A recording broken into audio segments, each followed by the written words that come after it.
Feche os olhos por um momento. Respire fundo. Imagine uma cidade antiga, envolta em neblina fria. As ruas de pedra estão molhadas pela chuva da noite anterior. O cheiro de terra úmida e fumaça de lenha paira no ar. É cedo. O sol mal começou a pintar o horizonte com tons cinza e rosados. Os animais nas estrebarias ainda não acordaram completamente. A brasa no fogão de alguma cozinha próxima ainda brilha no escuro como um olho vermelho e sonolento. E nesse silêncio quase perfeito, quase sagrado, algo começa. Um som suave. O bater ritmado de um par de sapatos no chão de pedra. Uma mulher está dançando. Só ela. Sozinha. No meio da rua vazia. E ela não para. Essa é a história de Estrasburgo, no ano de 1518.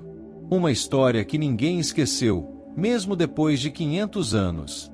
Uma história que ainda hoje deixa pesquisadores sem resposta. Uma história sobre o corpo humano, sobre o medo, sobre o sofrimento, e sobre algo que a ciência ainda tenta entender com todas as suas ferramentas modernas.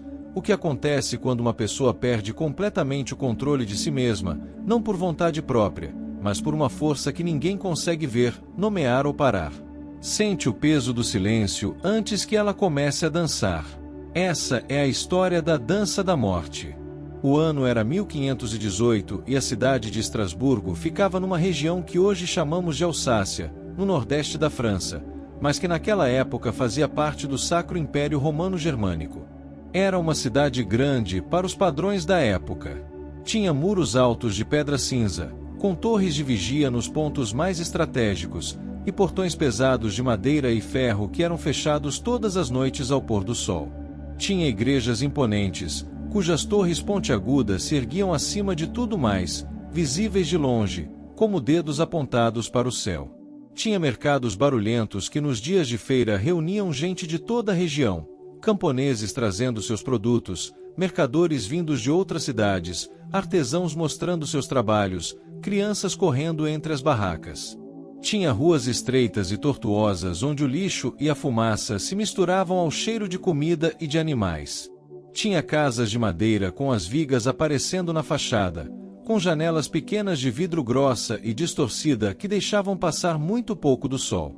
Estrasburgo era uma cidade viva, cheia de movimento, cheia de gente, cheia de problemas. E problemas, naquele ano, era o que não faltava. Os meses anteriores haviam sido difíceis para as pessoas que viviam ali. Uma série de invernos rigorosos havia destruído as colheitas. O gado morria de frio ou de doenças que não se conseguia tratar. O pão estava escasso. A farinha era cara, quando havia. As crianças, que em tempos bons já viviam vidas duras, agora acordavam com fome e dormiam com fome. O estômago vazio era um companheiro constante para a maior parte das famílias pobres de Estrasburgo, e a maior parte das famílias de Estrasburgo era pobre. A fome, essa companheira antiga da humanidade, havia voltado a bater nas portas das casas mais humildes da cidade. Crianças morriam antes de completar um ano. Adultos que antes tinham força e saúde se tornavam sombras de si mesmos, com os rostos ocos, os olhos fundos, os ossos visíveis embaixo da pele. Os que ainda tinham energia para trabalhar faziam isso num estado de fraqueza que tornava o menor esforço exaustivo. Mas a fome não era o único problema. Estrasburgo também sofria com doenças. A sífilis havia chegado à Europa algumas décadas antes, trazida, segundo a crença da época, pelos marinheiros que haviam navegado para o Novo Mundo com Colombo, e se espalhava sem controle pelas cidades europeias, deixando seus rastros de feridas e sofrimento lento.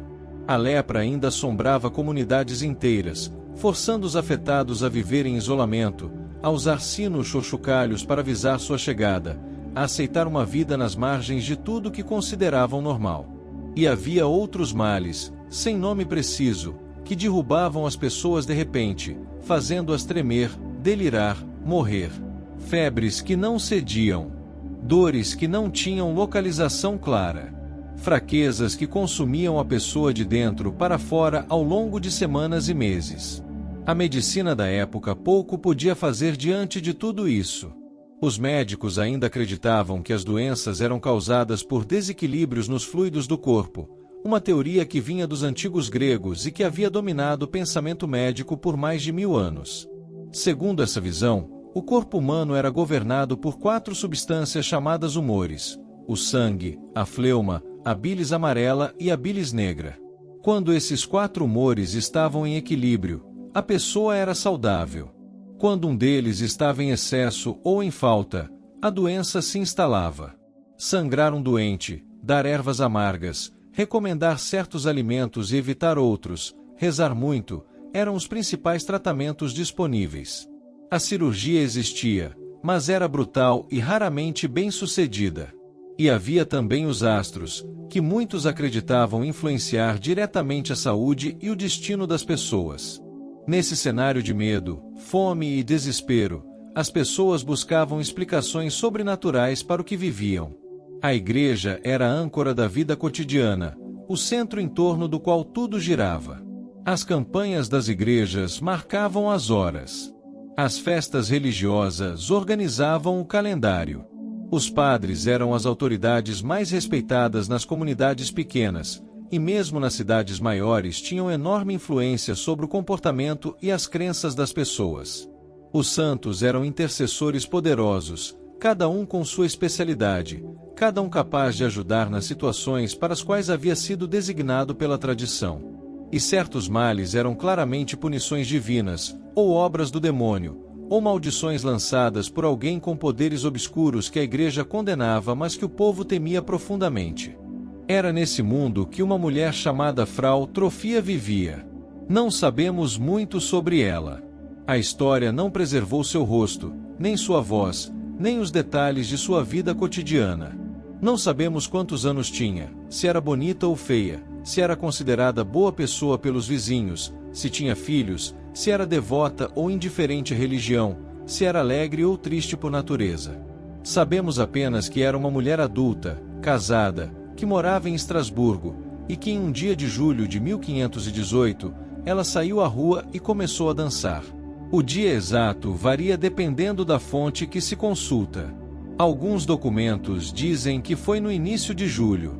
Outros falam em meados do mês. Mas os registros da época, como as crônicas da cidade e os documentos eclesiásticos, confirmam que algo extraordinário começou naquele verão, e que tudo partiu de uma única mulher dançando sozinha numa rua de Estrasburgo. Imagine a cena. A rua está relativamente quieta, como tantas manhãs ou tardes naquela cidade. O cheiro de fumaça paira no ar, misturado ao odor dos animais e da madeira úmida das casas. Algumas pessoas caminham com cestas de compras, indo ao mercado ou voltando dele. Um homem empurra uma carroça pesada com lenha, cujas rodas de madeira rangem nas pedras irregulares do chão. Uma criança corre atrás de uma galinha que escapou do quintal, rindo enquanto o bicho bate as asas indignado. Uma velha senta na frente de sua porta, costurando algo, os olhos já pouco capazes de enxergar bem, mas os dedos ainda hábeis após décadas de prática.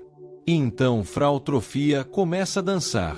No início, quem a vê provavelmente para e olha com curiosidade. Talvez com um sorriso. Uma mulher dançando na rua não é um espetáculo comum, mas tampouco é algo que cause alarme imediato. Talvez ela tenha ficado alegre por alguma coisa boa que aconteceu.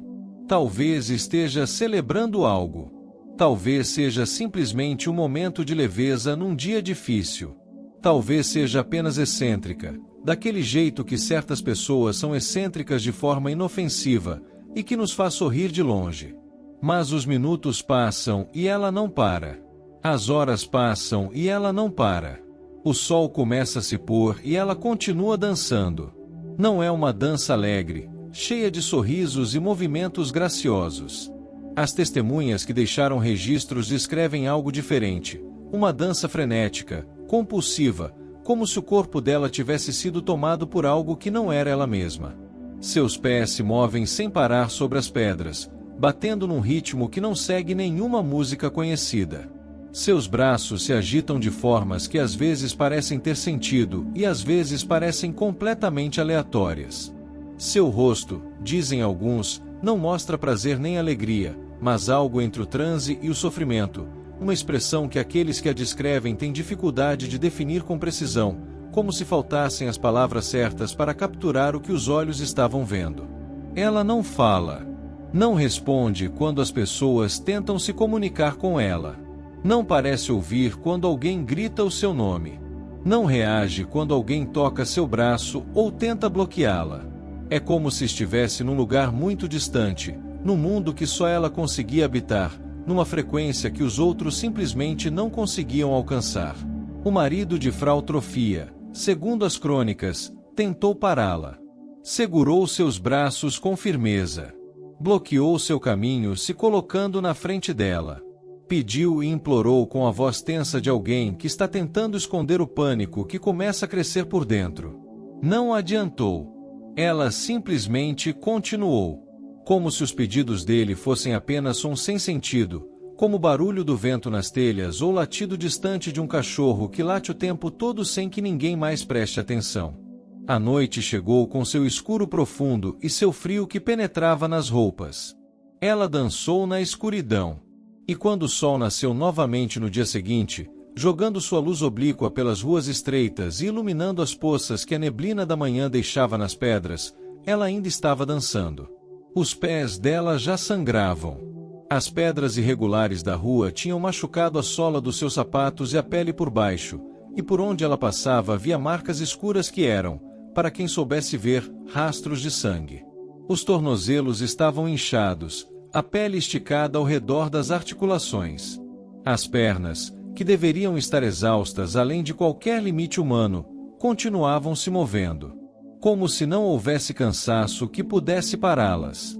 Como se o corpo dela tivesse sido desconectado das leis normais que regem os músculos e os ossos e o sangue. Como se a exaustão simplesmente não tivesse acesso àquela parte dela que comandava o movimento. As pessoas de Estrasburgo começaram a se reunir para ver.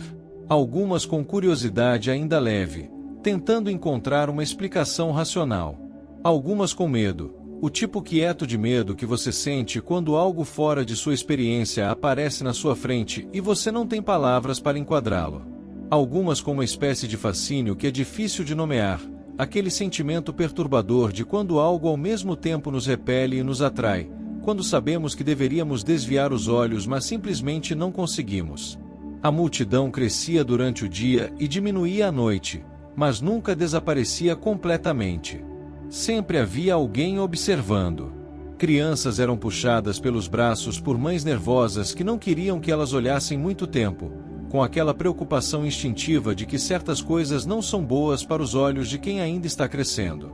Velhos sacudiam a cabeça com uma expressão grave, como quem reconhece algo que os jovens ainda não entenderam. Jovens cochichavam entre si, fazendo teorias em voz baixa, misturando o que sabiam de religião com o que haviam ouvido sobre doenças com o que os mais velhos diziam sobre coisas que não tinham explicação natural. Por que ela estava dançando? O que tinha acontecido com ela? Era uma punição de Deus? Era o demônio que havia tomado seu corpo? Era loucura de algum tipo que ainda não tinha nome? Essas perguntas circulavam pela cidade como folhas carregadas pelo vento, chegando em todo canto sem que ninguém as tivesse carregado conscientemente. E ninguém tinha uma resposta boa o suficiente. Mas o que aconteceu nos dias seguintes tornaria essas perguntas ainda mais urgentes, e as respostas ainda mais impossíveis de encontrar. Porque Frau Trofia não estava sozinha por muito tempo. Nos primeiros dias, era apenas ela. Um caso estranho, certamente, mas ainda isolado. Uma mulher que havia perdido o juízo de alguma forma, talvez de tanto sofrimento, talvez porque algo em sua mente havia quebrado sob o peso de uma vida difícil. As pessoas de Estrasburgo, acostumadas com as misérias cotidianas da época, sabiam que a mente humana podia quebrar, que o desespero e o medo podiam fazer coisas terríveis a uma pessoa, fazê-la ver coisas que não existiam, ouvi-la fazer coisas sem sentido, arrancá-la de qualquer conexão com a realidade compartilhada. Era triste, mas não era incompreensível. Acontecia. Mas então, depois de alguns dias, uma segunda pessoa começou a dançar. Não estava necessariamente perto de Frau Trofia no momento em que a compulsão a tomou. Pode ter sido em outro bairro, em outra rua. Os detalhes exatos são nebulosos, como é o caso com quase tudo nessa história, onde os registros existem mas são fragmentários, cheios de lacunas que nunca serão preenchidas. Mas o fato é que uma segunda pessoa começou a se mover da mesma forma, com aquela dança sem fim, aquele transe que não cedia. E então uma terceira. E uma quarta. Ao fim da primeira semana, havia alguns poucos casos espalhados pela cidade, todos com as mesmas características perturbadoras. A pessoa simplesmente começava a dançar e não conseguia parar. Não havia convulsões violentas como numa crise epilética comum, com o corpo se contorcendo no chão. Não havia gritos de dor ou manifestações que pareciam com as que as pessoas associavam à possessão demoníaca, pelo menos não no sentido dramático e teatral que as histórias costumam retratar. Era algo mais quieto e ao mesmo tempo mais perturbador. Um movimento contínuo, sem propósito aparente, sem fim à vista. O silêncio daquelas pessoas enquanto dançavam era talvez o elemento mais inquietante. Um grito, uma convulsão, um choro incontrolável, todos esses tinham um modelo dentro da experiência das pessoas da época. Eram formas de sofrimento reconhecíveis, às quais se sabia como responder, pelo menos em parte. Mas essa dança quieta, sem palavras, sem música, sem destinatário aparente, era algo que não cabia em nenhuma categoria familiar. As autoridades de Estrasburgo começaram a prestar atenção. A cidade era administrada por um conselho de cidadãos importantes, como era comum nas cidades do Sacro Império naquela época. Eram homens práticos, acostumados a lidar com problemas de administração, segurança e ordem pública. Incêndios, disputas entre guildas, ameaças de invasão, epidemias de doença, crises de abastecimento de alimentos, todos esses eram problemas que eles sabiam como tratar, ou pelo menos como tentar tratar.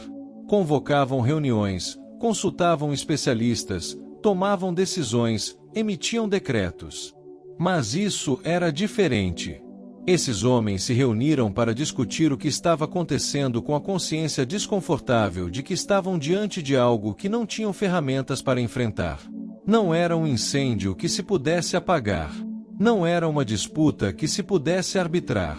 Não era uma doença para a qual houvesse remédio no inventário dos físicos da cidade.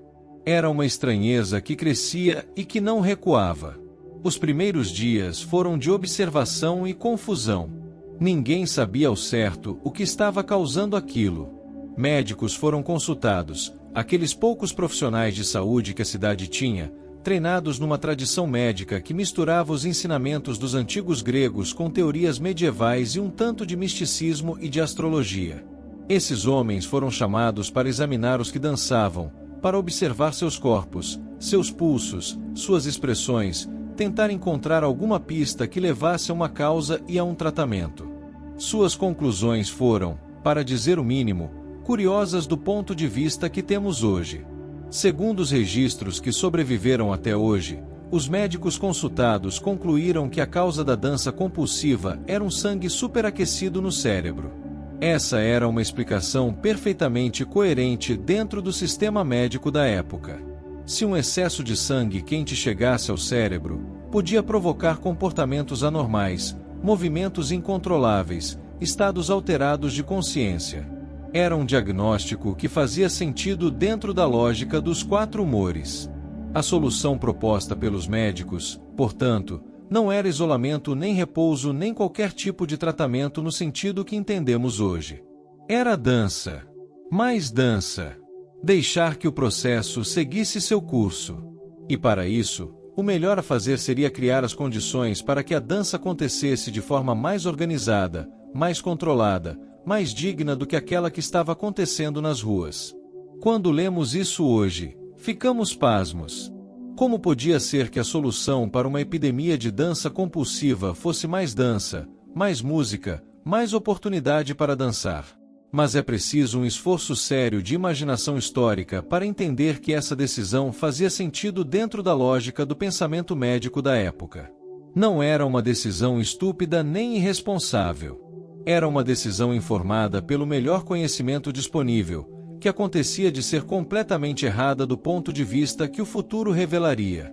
As autoridades de Estrasburgo, após consultar os médicos e também os representantes da igreja, tomaram uma decisão que parece absolutamente fascinante e perturbadora ao mesmo tempo, e que teve consequências que ninguém esperava. Eles contrataram músicos. Não apenas músicos quaisquer. Músicos profissionais, experientes, com instrumentos de boa qualidade, tambores que batiam com ritmo constante e poderoso, flautas que cortavam o ar com sua voz fina e penetrante, oboés de som nasalado que se espalhavam pelas ruas estreitas como fumaça. Foram montados palcos especiais em 2 dos espaços maiores da cidade, o mercado de grãos, que era um dos pontos centrais da vida econômica da cidade, e a Guildhall, que era algo como um salão comunitário onde as guildas de artesãos se reuniam para discutir seus assuntos. Os dançarinos foram trazidos para esses espaços, reunidos em ambientes fechados onde pudessem ser observados e acompanhados. E a música começou a tocar. A ideia, coerente com o diagnóstico médico da época, era que com música de qualidade, em espaços adequados e seguros, os dançarinos poderiam completar seu ciclo mais rapidamente e se curar. Que o sangue quente e agitado poderia se dissipar mais depressa se tivesse um ambiente favorável para fazer isso. As autoridades até contrataram homens e mulheres saudáveis para ficarem ao lado dos dançarinos, acompanhando seus movimentos, como se pudessem guiá-los de alguma forma para o fim da compulsão, como quem guia alguém que perdeu o caminho de volta para casa. O que aconteceu, no entanto, foi exatamente o oposto do que esperavam. O número de pessoas dançando continuou a crescer. Agora não eram apenas alguns poucos casos isolados. À medida que os dias passavam e a música tocava nos espaços públicos da cidade, mais e mais pessoas eram tomadas pela mesma compulsão. Como uma chama que encontra novos combustíveis um após o outro, a dança se espalhava pela cidade com uma lógica que parecia ter seus próprios caminhos, suas próprias rotas de disseminação, completamente indiferente às tentativas de contê-la. Havia dezenas de pessoas dançando ao mesmo tempo em diferentes pontos de Estrasburgo. Os registros históricos são tanto imprecisos sobre os números exatos, como costuma acontecer com documentos de 5 séculos atrás que nunca foram feitos com a intenção de servir a pesquisadores futuros, mas com a intenção de registrar o que estava acontecendo para fins práticos da administração da cidade. Mas as estimativas mais aceitas pelos pesquisadores modernos falam em cerca de 100 a 400 pessoas afetadas no pico do surto, durante o mês de agosto de 1518. Um número extraordinário, perturbador na sua escala, para uma cidade que na época tinha talvez 20 ou 30 mil habitantes. Imagine o que era ver aquilo. Dezenas de pessoas, algumas ao ar livre nas praças e ruas onde ainda continuavam a aparecer apesar de todos os esforços das autoridades para concentrá-las nos espaços designados, outras nos espaços cobertos onde tinham sido reunidas, todas se movendo incessantemente. Pés batendo no chão em ritmos que não correspondiam a nenhuma melodia reconhecível, que não se sincronizavam uns com os outros, que pareciam obedecer a músicas internas que só cada dançarino podia ouvir. Corpos se torcendo e girando. Braços se agitando em gestos que às vezes pareciam invocar algo e às vezes pareciam simplesmente caóticos. Rostos que alternavam entre o vazio absoluto, como alguém dormindo de olhos abertos, e expressões de sofrimento intenso, de dor que vinha de um lugar fundo. E a música continuando. Sempre a música, por ordem das autoridades, que ainda acreditavam que era a solução, que o processo estava seguindo seu curso e que logo se completaria e tudo voltaria ao normal. Mas havia algo nessa imagem que tornava tudo mais perturbador ainda do que a simples visão seria. Não era apenas o movimento em si, por mais estranho e perturbador que fosse. Era o que acontecia aos corpos depois de dias e dias de dança sem parar. As pessoas estavam se destruindo. Os pés, já machucados desde os primeiros dias, tinham se transformado em chagas abertas, feridas que infeccionavam no calor de agosto e que exalavam um cheiro que os que se aproximavam para tentar ajudar precisavam de estômago forte para suportar. A pele estava arranhada e sangrando em vários pontos. Alguns dançarinos haviam entortado os tornozelos ou machucado seriamente os joelhos, e mesmo assim continuavam se movendo, como se o corpo não soubesse ou não pudesse parar, mesmo quando cada passo causava dor aguda que qualquer pessoa normal teria feito parar de qualquer coisa. A desidratação era severa, progressiva, visível no aprofundamento dos olhos, na pele ressecada, nos lábios achados que ainda se moviam às vezes como se estivessem tentando dizer algo. Muitos mal conseguiam beber água ou comer qualquer coisa, tão intenso era o estado alterado que os mantinha em movimento constante.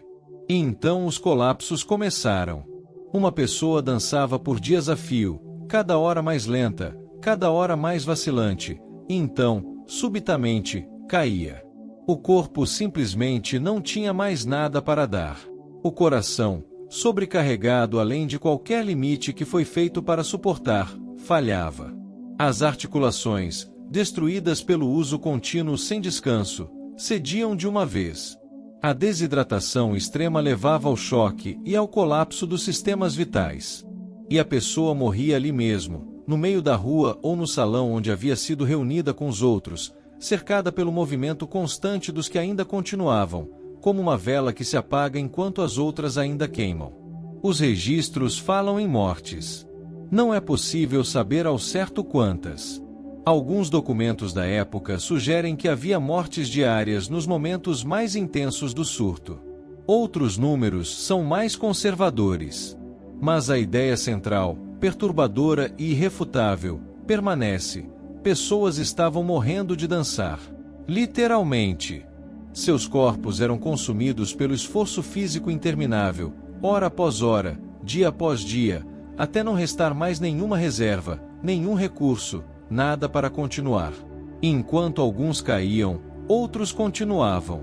E ainda outros, pessoas que haviam apenas passado pela praça para ver o espetáculo com seus próprios olhos, ou que estavam tentando encontrar um familiar que havia sido afetado, de repente eram tomadas pela mesma compulsão e começavam a dançar elas mesmas.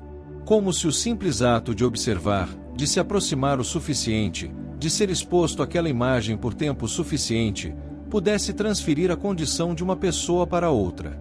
O medo em Estrasburgo era palpável, um medo que você poderia quase tocar, quase sentir no ar junto com o calor de agosto e o cheiro de suor e sangue. Era o tipo de medo que paralisa cidades, que faz as pessoas fecharem as janelas e trancar as portas, que faz os pais manterem os filhos dentro de casa com ordens severas de não sair, que faz os mercados desertos e as ruas silenciosas exceto pelos que dançam e pelos que os observam de longe, incapazes de desviar completamente os olhos mas com muito cuidado para não se aproximar demais. O que estava acontecendo? As autoridades, percebendo que sua estratégia inicial havia falhado completamente e que o número de afetados continuava a crescer apesar de tudo o que estavam fazendo, convocaram novas reuniões de emergência. Os médicos foram chamados novamente, desta vez com um tom mais urgente. A igreja foi consultada com ainda mais seriedade. Discussões acaloradas aconteciam nos corredores do poder, misturando argumentos médicos com argumentos religiosos com argumentos de ordem pública, enquanto lá fora, nas ruas e nos salões, os dançarinos continuavam seu movimento sem fim debaixo do sol de agosto. Uma das teorias mais populares entre os cidadãos comuns era de natureza religiosa, e tinha um nome específico que todos conheciam e que todos temiam: a maldição de São Vito. São Vito era um mártir cristão que havia vivido nos primeiros séculos do cristianismo, provavelmente na Sicília, e que havia sido morto por se recusar a abandonar sua fé. Era um santo popular, com devoção espalhada por várias partes da Europa, especialmente nas regiões germânicas. E ao longo dos séculos, em torno da figura de São Vito, havia se desenvolvido uma crença específica, que aqueles que ofendessem o santo, ou que fossem por alguma razão amaldiçoados por ele, seriam acometidos de movimentos incontroláveis no corpo, uma espécie de castigo divino que se manifestava como agitação compulsiva do corpo inteiro. A dança de São Vito, como esse fenômeno ficou sendo chamado, era, dentro do sistema de crenças da época, algo completamente real e completamente compreensível dentro de sua própria lógica. Não era metáfora nem símbolo. Era uma coisa que podia acontecer. Era uma coisa que havia acontecido antes, em outros lugares, em outros tempos. E havia uma forma específica de tratar, a pessoa afetada precisaria dançar diante de uma imagem do santo, ou peregrinar até uma capela dedicada a ele, e lá, com orações e rituais específicos, com a intercessão do próprio São Vito, poderia ser libertada da maldição que a aprisionava. Essa crença não era nova em 1518. Havia registros de surtos similares em séculos anteriores em outras partes da Europa. Na Alemanha do século XIV, durante os anos que se seguiram à Grande Peste Negra, havia relatos de grupos de pessoas dançando de forma compulsiva pelas ruas de várias cidades ao longo do rio Reno. Esses episódios eram interpretados como manifestações da ira de São Vito, ou em alguns casos como possessão demoníaca coletiva, com toda a carga de terror que isso carregava para as pessoas da época.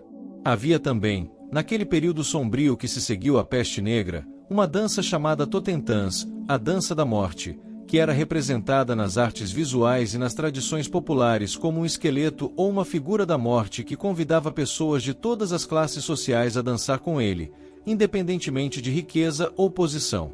O rico, o pobre, o rei, o mendigo, o padre, o soldado, todos tinham que dançar com a morte quando ela o chamava. Era uma metáfora poderosa para a igualdade diante da mortalidade. Mas em Estrasburgo de 1518, essa metáfora tinha encontrado uma forma aterrorizantemente concreta. Quando as autoridades de Estrasburgo perceberam que os músicos e os palcos não estavam ajudando, e que na verdade pareciam estar alimentando o fenômeno ao invés de curá-lo, elas finalmente mudaram de abordagem. A música foi mandada embora. Os instrumentistas, que haviam tocado por dias num estado de confusão crescente diante do que estavam vendo, receberam sua dispensa com uma mistura de alívio e de não poder disfarçar completamente. Os espaços públicos onde as danças estavam acontecendo foram fechados ou esvaziados da maneira que era possível fazer com pessoas que não paravam de se mover. E os dançarinos, aqueles que ainda conseguiam se mover, foram reunidos e levados numa procissão até a capelinha de São Vito que ficava em Saverne, uma cidade a algumas dezenas de quilômetros de Estrasburgo, no sopé da cadeia montanhosa dos Vosges. Lá, segundo a crença profundamente arraigada da época, o santo poderia intervir e curar os afligidos. A viagem em si devia ser uma visão perturbadora para quem a via passar. Imagine uma procissão ao longo de estradas de terra batida entre campos de trigo queimado pelo verão em manchas de floresta, sob o sol de agosto que caia pesado sobre tudo. Na frente, talvez, um padre rezando em latim com uma voz monótona e cansada. Atrás, os dançarinos, alguns ainda se movendo com relativa energia, outros já tão exaustos que mal conseguiam ficar de pé, sendo segurados e às vezes carregados por familiares e pelos homens que as autoridades haviam designado para acompanhar o grupo. Mas mesmo os mais fracos, mesmo os que precisavam ser segurados para não cair, continuavam a se mover. Os pés arrastavam mesmo quando as pernas mal conseguiam suportar o peso do corpo. Os braços agitavam mesmo quando a força havia se ido. Os que chegaram à capelinha de São Vito foram colocados diante do altar, naquele espaço pequeno e escuro que cheirava a incenso e a cera de vela e a pedra úmida. Orações foram rezadas em voz alta, primeiro pelo padre, depois pelos que conseguiam acompanhar. Missas foram celebradas com toda a solenidade possível. Rituais específicos de purificação e de apaziguamento do santo foram realizados com cuidado. Alguns dançarinos receberam sapatos vermelhos, que eram considerados um símbolo específico do culto a São Vito naquela região e acreditava-se terem poder de cura sobre aqueles acometidos pela dança. A cor vermelha, associada ao sangue e ao sacrifício, tinha um significado particular dentro da tradição de devoção ao santo. O que aconteceu então, nos dias e semanas que se seguiram à peregrinação? Os registros históricos são inconclusivos, como é o caso com tantas partes dessa história, onde os documentos existem mas não nos dão as respostas diretas que gostaríamos de ter. Alguns documentos sugerem que muitos dos dançarinos começaram a se recuperar depois da visita à capelinha, voltando gradualmente a um estado de consciência mais normal, a um controle sobre seus próprios corpos que haviam perdido por dias ou semanas. Outros indicam que o surto simplesmente foi perdendo força nas semanas seguintes, independentemente de qualquer intervenção específica, como uma tempestade que finalmente se cansa de si mesma. O mês de setembro chegou, com suas noites mais longas e suas manhãs mais frias, com a sensação de que o verão tinha passado e que um novo ciclo estava começando. E com ele, gradualmente, os relatos de novas pessoas sendo afetadas começaram a diminuir. As que ainda dançavam foram perdendo força de forma progressiva, como velas que queimam mais fracas à medida que a cera se acaba. Os colapsos ficaram menos frequentes. As procissões pelas ruas ficaram mais raras. E então, de forma tão misteriosa e inexplicada quanto havia começado, a epidemia de dança de Estrasburgo chegou ao fim. Frau Trofia, a mulher que havia começado tudo naquele dia de julho, desapareceu da história exatamente como havia entrado nela. Como um fantasma que aparece brevemente e some antes que possamos ter certeza do que vimos. Não sabemos o que aconteceu com ela. Se sobreviveu ao surto ou se foi uma das que morreram de exaustão. Se voltou à sua vida normal depois, se continuou casada com o mesmo homem, se teve filhos, se viveu muito tempo ainda. Nada disso ficou registrado. Ela entrou na história como uma sombra, aparecendo no meio de uma rua de pedra numa manhã de julho e sumindo novamente no nevoeiro da memória humana, deixando para trás apenas a pergunta. O que ficou foi a pergunta: por quê? Por que aquilo havia acontecido? E por que em Estrasburgo, naquele verão específico de 1518?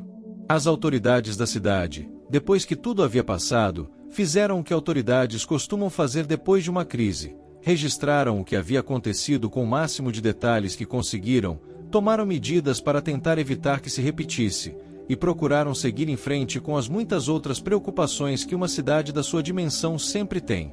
Os documentos que produziram, crônicas escritas por pessoas que haviam sido testemunhas dos eventos, registros eclesiásticos das igrejas e mosteiros da cidade, atas das reuniões do Conselho Municipal, são as principais fontes que os pesquisadores modernos têm para estudar o evento. Mas as perguntas que essas fontes deixam sem resposta são muitas e profundas. Por séculos, a dança de Estrasburgo foi tratada como uma curiosidade histórica, um episódio bizarro do passado medieval europeu que não tinha muita explicação satisfatória e que figurava nas margens dos livros de história, como uma nota de rodapé estranha num texto sobre a Idade Média. Os estudiosos que ocasionalmente se debruçavam sobre o assunto o enquadravam dentro da categoria ampla das loucuras medievais ou das histerias coletivas, sem ir muito mais fundo, sem se perguntar seriamente o que podia ter causado algo tão extraordinário. Foi apenas no final do século XX e início do século XXI que pesquisadores com formação em história, medicina, psicologia e neurociência começaram a olhar para o caso de Estrasburgo com ferramentas analíticas mais sofisticadas e com uma disposição para levar o fenômeno a sério como objeto de estudo científico. E o que descobriram foi fascinante em múltiplas camadas. Um dos primeiros aspectos que os pesquisadores modernos notaram foi o contexto específico em que o surto aconteceu. Não foi uma dança alegre que surgiu em tempos de paz e prosperidade, numa cidade onde as pessoas estavam bem alimentadas e em segurança.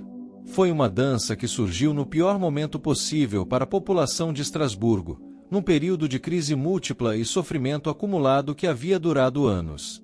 O pesquisador John Valer, historiador especializado em comportamentos de massa históricos que trabalha no campo onde a história encontra a medicina e a psicologia, dedicou anos ao estudo do caso de Estrasburgo e publicou um trabalho extenso sobre o tema que se tornou uma das referências mais importantes para quem quer entender o que aconteceu naquele verão. Valer argumenta de forma convincente que para entender o que aconteceu em 1518, é absolutamente essencial colocar o evento firmemente dentro de seu contexto histórico e social. Sem esse contexto, sem a compreensão de como essas pessoas viviam e o que acreditavam, o evento parece apenas bizarro e inexplicável. Com esse contexto, começa a adquirir uma lógica, por mais estranha que seja. Para essas pessoas, o sofrimento não era aleatório nem insignificante. Era sempre significativo. Tinha sempre uma causa que ia além do puramente físico. Era uma mensagem de Deus ou do demônio ou dos santos. Era uma punição por pecados ou um teste de fé. Era o resultado de uma maldição ou de um pecado coletivo da comunidade que precisava ser expiado. E certas formas de sofrimento, como a dança compulsiva de São Vito, tinham tanto uma explicação quanto uma solução dentro desse sistema de crenças profundamente arraigado. Valéry e outros pesquisadores que vieram depois dele sugerem que o que aconteceu em Estrasburgo foi um episódio de histeria de massa, ou como é chamado na linguagem médica moderna, um surto de doença psicossomática coletiva, ou ainda síndrome psicogênica de massa. Ela ocorre quando um grupo de pessoas, unidas por uma crença comum e vivendo sob estresse severo e prolongado, começa a manifestar sintomas físicos reais que não têm uma causa orgânica identificável por exames médicos convencionais.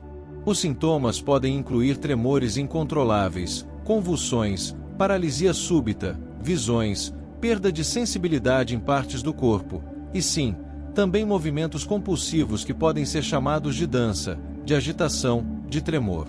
O elemento crucial que precisa ser enfatizado é que os sintomas são completamente reais para quem os experiencia. Não se trata de simulação consciente.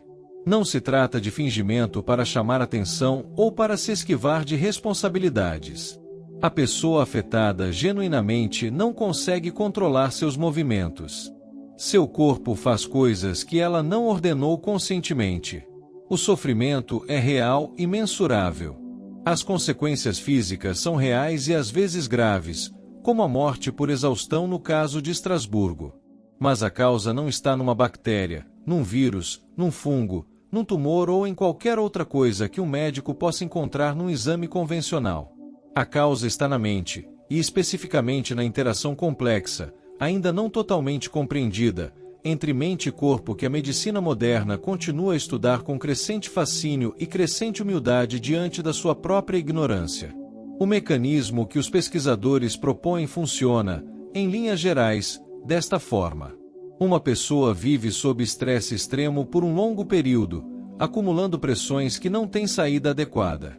O estresse físico da fome crônica, o estresse emocional do medo constante, o estresse social da desordem e da incerteza ao redor. Esse acúmulo de pressão, essa tensão que não tem para onde ir, precisa encontrar uma saída de alguma forma.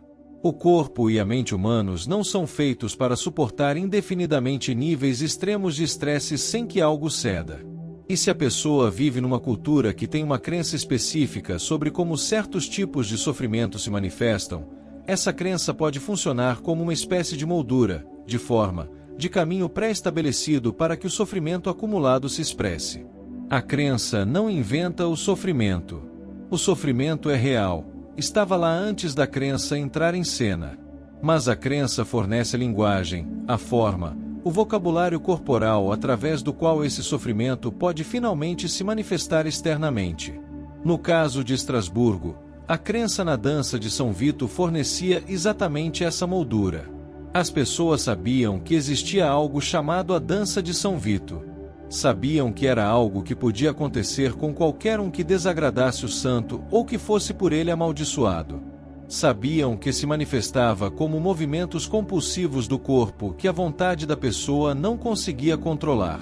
E quando Frau Troffea começou a dançar, aquela imagem poderosa e perturbadora de uma mulher que havia perdido o controle de si mesma forneceu o modelo, o template, para que outros, igualmente sobrecarregados por estresse e medo e sofrimento acumulado, expressassem seu próprio estado interior da mesma forma.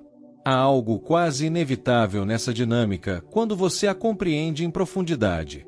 Não é que as pessoas escolhessem conscientemente imitar Frau Troffea, da mesma forma que ninguém escolhe conscientemente começar a chorar quando vê outra pessoa chorar ou começar a sentir medo quando vê outra pessoa com medo. É que o sistema de crenças que a cercava, combinado com seu próprio estado de vulnerabilidade e sofrimento, criava as condições para que o corpo assumisse aquela forma particular de expressão de algo que não tinha outra saída conhecida.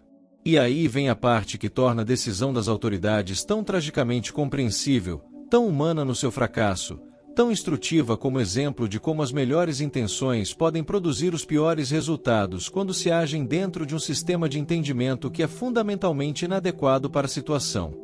Ao contratar músicos e criar espaços dedicados para a dança, as autoridades de Estrasburgo estavam, sem querer, validando e amplificando o fenômeno de formas que não podiam prever. Ao dizer efetivamente que a dança era uma coisa real que merecia ser acomodada, que tinha um tratamento específico que envolvia mais dança e mais música, eles estavam enviando uma mensagem poderosa e involuntária para toda a população da cidade. A mensagem era: isso é real. Isso pode acontecer. Está acontecendo agora. E há uma forma específica de como se vê, e uma forma específica de como é tratado, e o tratamento envolve dançar em espaços públicos com música tocando. Para pessoas que já estavam sobrecarregadas e que tinham a crença da dança de São Vito em algum lugar do fundo de suas mentes, essa validação oficial, essa sanção das autoridades, pode ter sido exatamente o empurrão que faltava para que o fenômeno continuasse a encontrar novos hospedeiros. Mas há outra camada nessa explicação que é igualmente fascinante e que leva a questões ainda mais profundas sobre a natureza humana. Porque o sofrimento físico das pessoas que dançavam em Estrasburgo era absolutamente, indiscutivelmente real. Elas de fato não conseguiam parar, por mais que quisessem. Elas de fato machucavam seus pés e suas articulações até sangrar e inchar. Elas de fato morriam de exaustão cardiovascular depois de dias sem descanso. Como a mente pode fazer o corpo fazer isso? A resposta curta, e ao mesmo tempo profundamente insatisfatória, é que a mente faz isso o tempo todo, de formas que normalmente não percebemos porque acontecem dentro de limites que não nos causam dano. O sistema nervoso autônomo, que controla funções essenciais do corpo sem nossa participação consciente, como o ritmo cardíaco, a velocidade da respiração e a velocidade da digestão, é apenas o exemplo mais óbvio de como a mente e o corpo estão em constante comunicação através de canais que não passam pela consciência voluntária. Em condições de estresse extremo, esse sistema pode desencadear respostas físicas muito intensas. O coração acelera dramaticamente. Os músculos ficam tensos e prontos para ação, mesmo quando não há nenhuma ação a ser tomada. A percepção se altera de formas que às vezes parecem com alucinações. Em casos extremos de dissociação, que é quando a mente se desconecta parcialmente da experiência do momento presente como mecanismo de defesa contra um trauma ou um estresse insuportável que não tem saída, uma pessoa pode literalmente perder o controle consciente de partes de seu corpo ou de suas ações. Os gestos continuam, o corpo se move, mas a parte da mente que normalmente dirige esses movimentos de forma consciente está, por assim dizer, ausente. Pesquisadores que estudam histeria de massa e fenômenos psicossomáticos coletivos ao longo dos séculos documentaram casos em todo o mundo e em todas as épocas históricas de grupos de pessoas desenvolvendo sintomas físicos sem causa orgânica identificável. Esses casos sempre ocorrem dentro de um contexto específico. Um grupo de pessoas que compartilham um sistema de crenças, que está sob estresse coletivo significativo, e que tem acesso a um modelo cultural de como esse sofrimento pode se manifestar. Sem esses três elementos juntos, o fenômeno não acontece. Na Europa medieval, a forma era a dança de São Vito. Em outras culturas e outros períodos, as formas foram outras: riso incontrolável que se espalha por aldeias inteiras, choro compulsivo coletivo, paralisia em grupo que assomete trabalhadores numa fábrica ou estudantes numa escola, convulsões coletivas em comunidades religiosas intensamente devota, síndrome de tremor que se espalha entre jovens de uma mesma cidade ou região. A substância é a mesma em todos esses casos, a dinâmica fundamental que os produz é a mesma. Apenas a roupagem cultural muda de acordo com o que cada grupo acredita, como cada grupo entende o sofrimento, que formas de expressão corporal são disponíveis dentro de cada tradição cultural. Mas a teoria da histeria de massa, por mais convincente que seja para muitos pesquisadores modernos, não é aceita universalmente como a única explicação possível. Há cientistas e médicos que levantam outras possibilidades, igualmente fascinantes à sua maneira, que merecem ser consideradas com seriedade. Uma delas envolve o ergot, um fungo minúsculo e extraordinariamente perigoso. O ergot é um fungo que contamina cereais em crescimento, especialmente o centeio, que era um dos grãos mais consumidos pela população pobre da Europa medieval, particularmente nas regiões mais ao norte onde o trigo crescia mal. O ergot produz substâncias chamadas alcaloides ergotamínicos, que quando ingeridas em quantidades suficientes podem causar uma série de sintomas neurológicos muito sérios. Esses sintomas incluem convulsões que podem facilmente ser descritas como dança incontrolável, alucinações vívidas e perturbadoras, espasmos musculares que sacudem o corpo inteiro, sensações de queimação intensa nas extremidades do corpo, e em casos graves, movimentos involuntários que podem se assemelhar de forma muito convincente a danças ou a agitação compulsiva. A contaminação de cereais por ergot ficou conhecida historicamente como ergotismo, e há casos bem documentados de envenenamentos coletivos por ergot em várias épocas e regiões da Europa, com consequências que às vezes chegavam a afetar comunidades inteiras.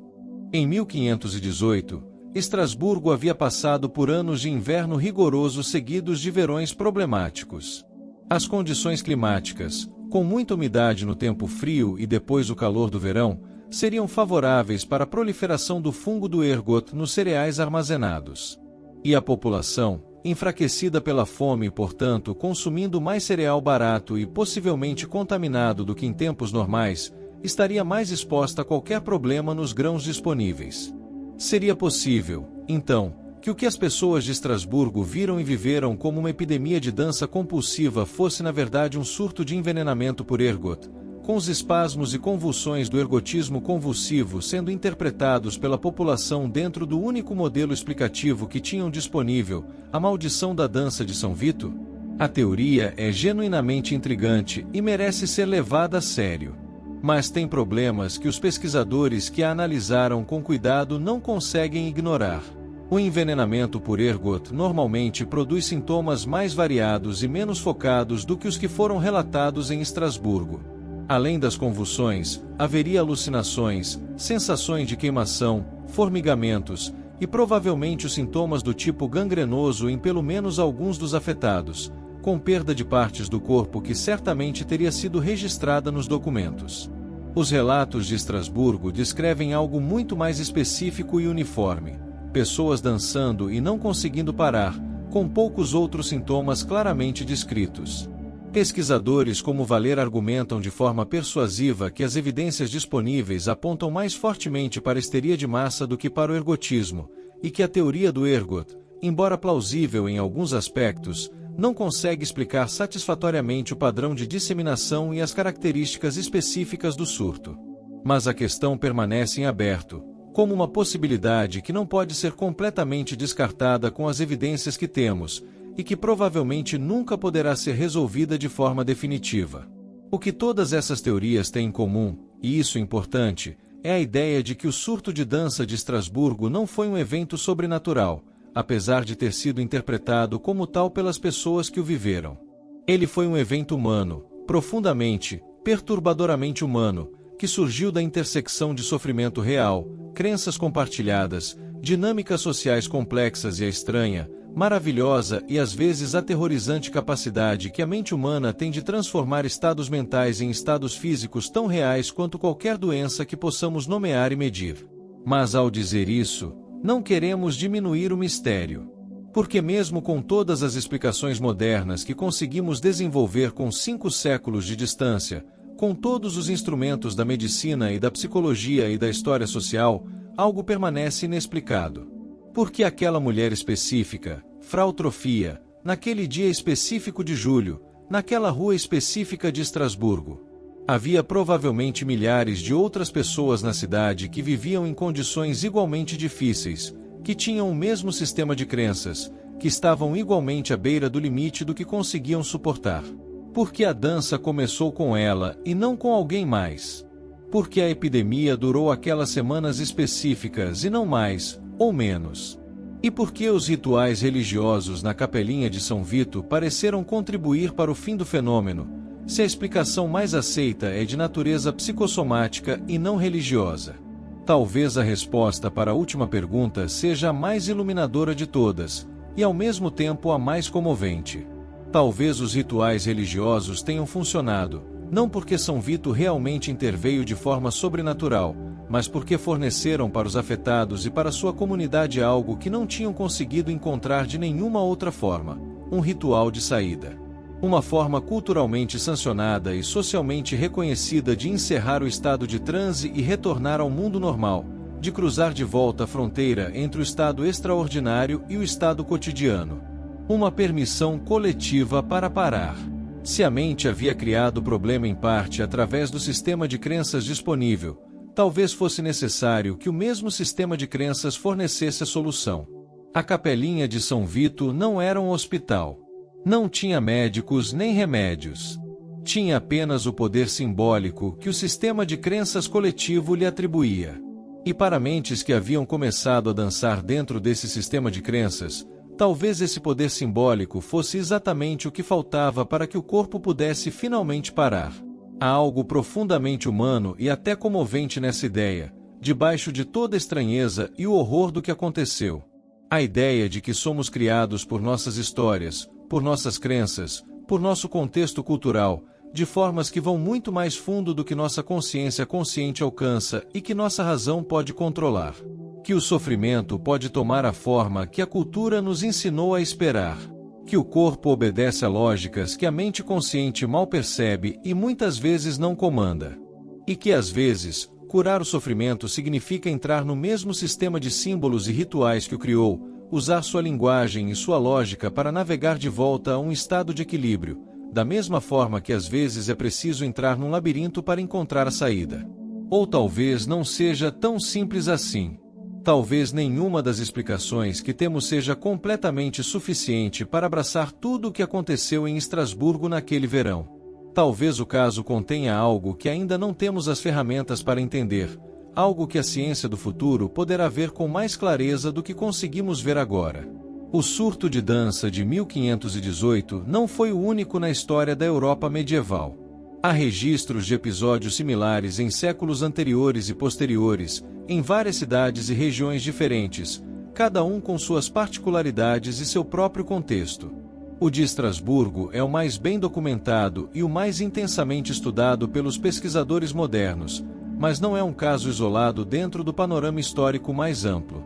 Em 1374, um episódio de dança coletiva compulsiva foi relatado em várias cidades ao longo do Rio Reno, na região que hoje é a Alemanha.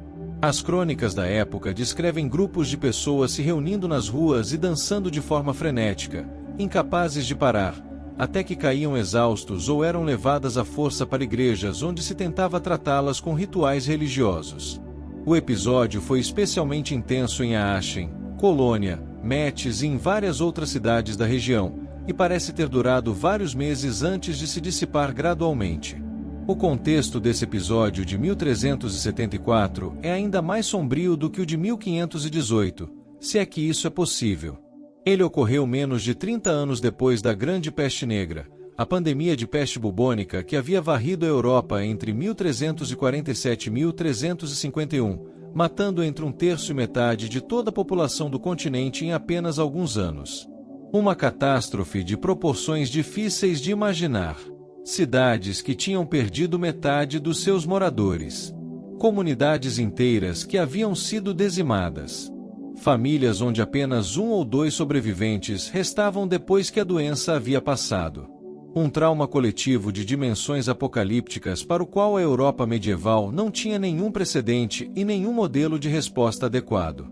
As sociedades europeias ainda estavam profundamente traumatizadas por aquela catástrofe mais de 2 décadas depois.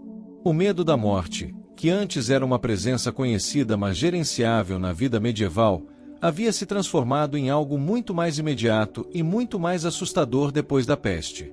O luto massivo, a desordem social e econômica causada pela perda de tantas vidas que sabiam fazer as coisas essenciais para a sobrevivência da comunidade, a crise de fé que veio com a pergunta inevitável de por que Deus havia permitido que algo assim acontecesse. Tudo isso criava um ambiente de angústia coletiva profunda que pode ter sido o terreno mais fértil possível para um surto de dança compulsiva. Há também registros de episódios menores em outros séculos, tanto antes quanto depois dos de 1374 e 1518. Cada um deles com suas particularidades, cada um dentro de seu próprio contexto de crise e de crenças específicas, cada um deixando as mesmas perguntas fundamentais sem resposta completamente satisfatória. Mas isso não significa que a histeria coletiva desapareceu do mundo. Ela apenas mudou de forma. Sempre muda de forma, ajustando-se às crenças e aos modelos disponíveis em cada época e em cada cultura. Nas décadas de 1960 e 1970, houve surtos de riso incontrolável em escolas na África Oriental que atraíram a atenção de pesquisadores ocidentais. Jovens começavam a rir e simplesmente não conseguiam parar, e o riso se espalhava de um estudante para outro como uma onda, interrompendo completamente as aulas, forçando o fechamento das escolas, durando dias ou semanas antes de se dissipar. Em diversas fábricas ao redor do mundo durante o século XX, trabalhadores, geralmente mulheres em trabalhos repetitivos e estressantes, desenvolviam sintomas físicos misteriosos, como vertigens, náuseas, falta de ar, tremores, que não tinham explicação médica identificável e que se espalhavam entre colegas de trabalho numa lógica que desconcertava os médicos chamados para investigar. E no início do século XXI, um fenômeno notável foi documentado em várias cidades diferentes em países diferentes, onde grupos de jovens, na maioria adolescentes, começaram a desenvolver tiques musculares involuntários, movimentos repetitivos do corpo, espasmos, que os médicos não conseguiam explicar organicamente. O que tornou esse caso particularmente intrigante foi a suspeita crescente, levantada por pesquisadores da área, de que o fenômeno estava se espalhando através das redes sociais, através de vídeos de pessoas com os mesmos sintomas que circulavam na internet. Como se na era digital, a dinâmica de contágio social que havia funcionado por contato físico nas ruas de Estrasburgo em 1518 pudesse agora funcionar através de telas, à distância, entre pessoas que nunca se encontraram pessoalmente. A forma muda. A tecnologia muda. A cultura muda. Mas o fenômeno fundamental, esse algo na natureza humana que permite que o sofrimento e o medo se tornem contagiosos de formas físicas, persiste através dos séculos e das transformações. Somos animais sociais não apenas em nossos comportamentos conscientes e em nossas escolhas deliberadas. Somos animais sociais até nas formas como nosso corpo responde ao sofrimento e ao estresse.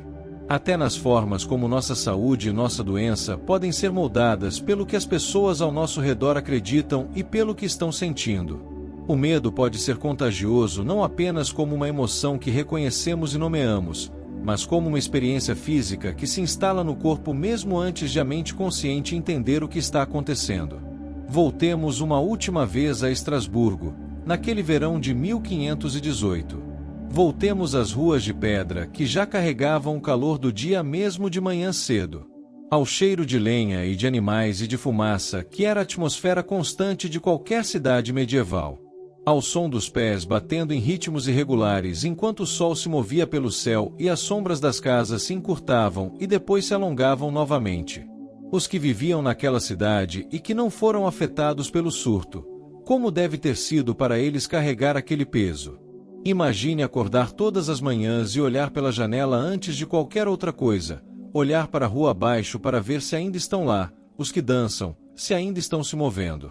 Imagine levar comida para um parente que está dançando e que não consegue parar, e ver ele olhar para você com olhos que reconhecem quem você é, que mostram que ele ainda está dentro de si mesmo de alguma forma, mas que não conseguem fazer o corpo obedecer à vontade simples de parar por um momento e comer alguma coisa. Imagine sentir ao mesmo tempo o amor por aquela pessoa e o medo de se aproximar demais, o medo de que apenas estar perto o suficiente para olhar nos olhos dela seja suficiente para que a dança te tome também.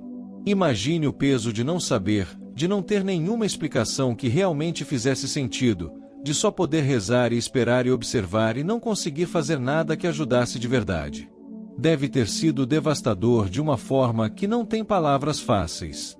E havia também o medo de ser o próximo. Porque não havia padrão claro de quem seria afetado ou protegido. Não eram apenas os mais fracos fisicamente ou os mais doentes de antemão. Não eram apenas mulheres ou apenas homens. Não eram apenas os mais pobres ou os mais desesperados. A dança parecia escolher suas vítimas sem uma lógica que alguém de fora pudesse identificar e usar para se proteger. E é precisamente esse tipo de ameaça, aquela que não segue nenhum padrão reconhecível, que nos deixa sem defesa intelectual ou emocional, que causa o tipo mais profundo e mais persistente de terror. E então havia os que morriam. As famílias que se reuniam em torno de um corpo finalmente imóvel depois de tantos dias de movimento sem fim. Alguém que havia dançado por semanas até não restar mais nenhuma reserva de força, nenhum recurso que o corpo pudesse usar para continuar.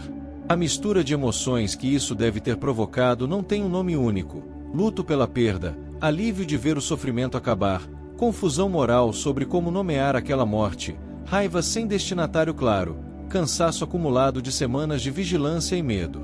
Porque como você entende, como você registra, como você conta a outras pessoas sobre a morte de alguém que morreu dançando?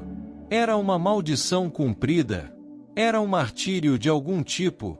Era simplesmente uma tragédia sem sentido? Cada uma dessas interpretações levava a um conjunto diferente de obrigações, de rituais, de formas de luto. As pessoas de Estrasburgo não tinham respostas.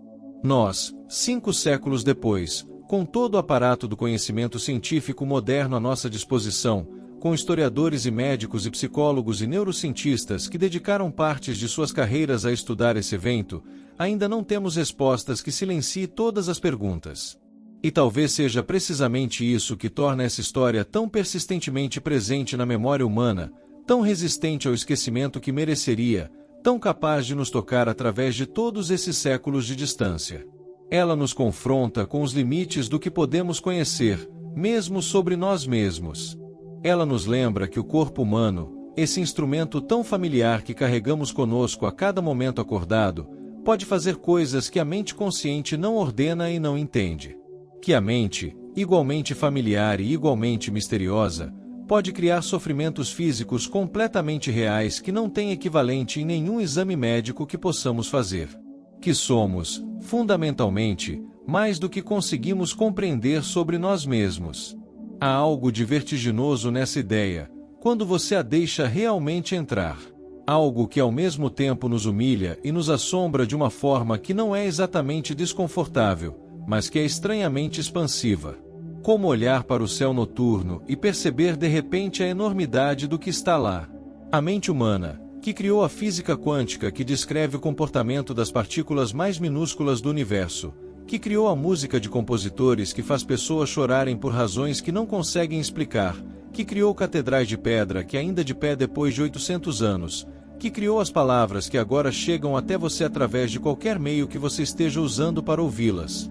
Essa mesma mente humana ainda não consegue explicar completamente por que algumas pessoas, em certas condições específicas, em certos momentos da história, começam a dançar e não conseguem parar. Mas talvez haja também algo de comovente na história de Estrasburgo, debaixo de toda a perturbação e o horror e o mistério. Algo que não é imediatamente óbvio, mas que está lá para quem quiser procurar. Porque as pessoas que dançavam nas ruas de Estrasburgo em 1518 não eram monstros nem possuídas nem loucas de uma forma que as tornasse menos humanas.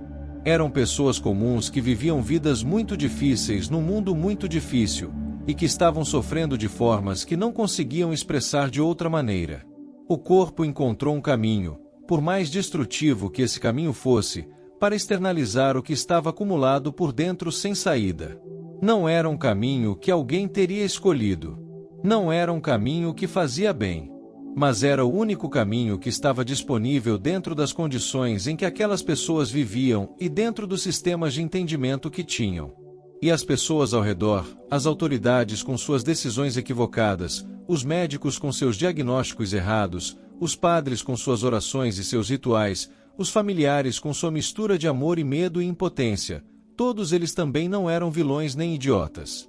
Eram pessoas fazendo o melhor que podiam com as ferramentas que tinham, dentro do sistema de compreensão disponível para elas em seu tempo e lugar específicos.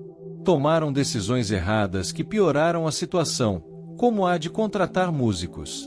Mas tomaram essas decisões com a intenção genuína de ajudar, de encontrar uma solução para algo que estava causando sofrimento real a pessoas reais. O fracasso não foi de intenção. Foi de conhecimento. Isso também é muito humano.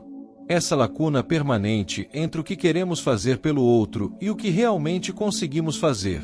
Entre a intenção de ajudar e a capacidade de ajudar de forma efetiva. É uma lacuna que todos os seres humanos em todos os tempos conheceram. E então o verão acabou. Setembro chegou com suas noites mais longas, suas manhãs mais frias, suas folhas começando a mudar de cor nas bordas. Os dançarinos que ainda restavam foram diminuindo gradualmente, cada um encontrando de alguma forma o caminho de volta a si mesmo, seja através dos rituais religiosos de São Vito, seja através do simples cansaço que finalmente vencem qualquer outra coisa, seja através de alguma dinâmica que não temos palavras para nomear. As ruas de Estrasburgo foram voltando lentamente ao seu barulho normal de comércio e vida cotidiana. A cidade se recompôs, como as cidades sempre fazem depois das crises. A vida continuou, como a vida insiste obstinadamente em continuar mesmo depois das coisas mais incompreensíveis e mais terríveis. Os filhos continuaram crescendo. Os mercados continuaram funcionando. As igrejas continuaram realizando seus ofícios. As estações continuaram mudando na ordem que sempre mudaram. O mundo seguiu. Mas as histórias permaneceram. Passadas de geração em geração, primeiro em voz baixa perto do fogo nas noites de inverno, com o cheiro de fumaça e a sombra das chamas dançando nas paredes de pedra, depois em registros escritos que foram copiados à mão em escriptoria e depois impressos nas prensas que Gutenberg havia inventado algumas décadas antes. Depois em estudos acadêmicos feitos por pesquisadores que se debruçaram sobre documentos amarelados em arquivos empoeirados, e agora nessa narrativa que chega até você, onde quer que você esteja, em qualquer momento que seja. Essa é uma das coisas mais extraordinárias sobre as histórias. Que elas sobrevivem ao tempo de formas que as pessoas não sobrevivem. Que algo que aconteceu numa rua de pedra numa manhã de julho de 1518 pode ainda nos tocar, ainda nos fazer sentir alguma coisa que não tem nome preciso mas que reconhecemos quando a sentimos, ainda nos fazer pensar sobre o que significa ser humano e o que está dentro de nós que não compreendemos completamente. Frau Trofia dançou. Por dias. Sozinha primeiro, depois acompanhada por dezenas e centenas. E quando parou, não sabemos. Não sabemos se parou. Não sabemos se sobreviveu. Ela entrou na história como uma sombra que atravessa uma rua de pedra, deixou sua marca em documentos que duraram 5 séculos, e desapareceu de volta ao silêncio. Mas a dança permanece. Não nas ruas de Estrasburgo, que hoje é uma cidade moderna e próspera cheia de carros e bonde elétrico e prédios de vidro e turistas tirando fotos da catedral gótica que ainda se ergue no centro, bela e imensa e cor-de-rosa na luz da tarde, como sempre foi. Não nos registros médicos de nenhum hospital contemporâneo, onde dança compulsiva de São Vito não aparece em nenhum livro de diagnósticos.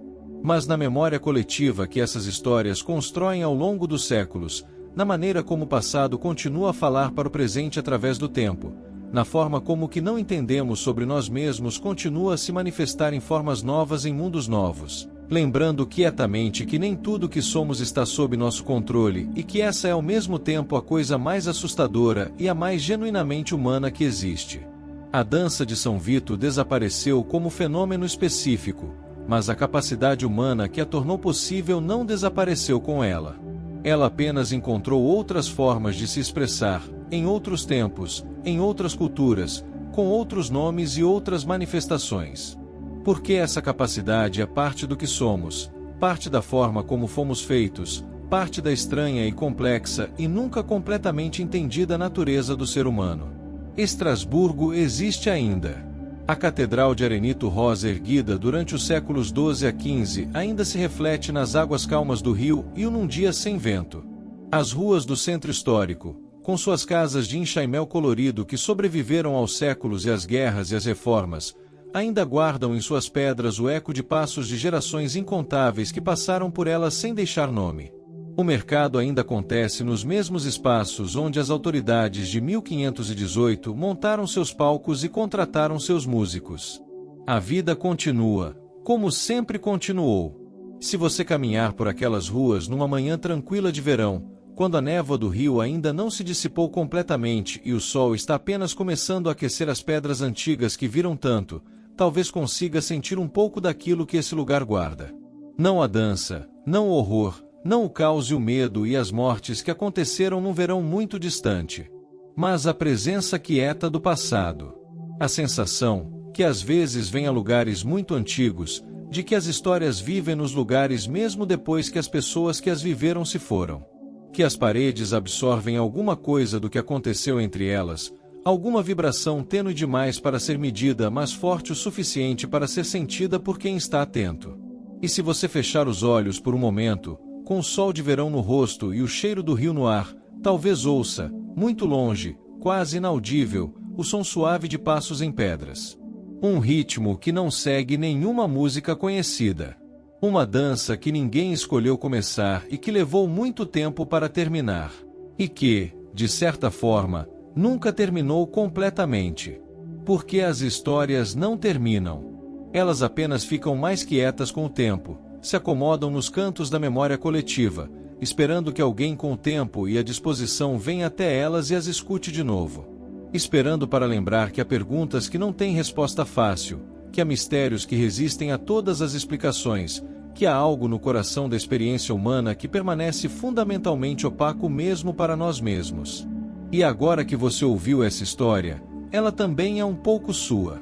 Vai carregar um fragmento dela com você, num canto quieto da memória, onde as coisas misteriosas repousam ao lado das certezas e das memórias comuns de todos os dias, lembrando silenciosamente que o mundo é sempre maior e mais estranho e mais cheio de sombra e de luz do que conseguimos ver numa única olhada.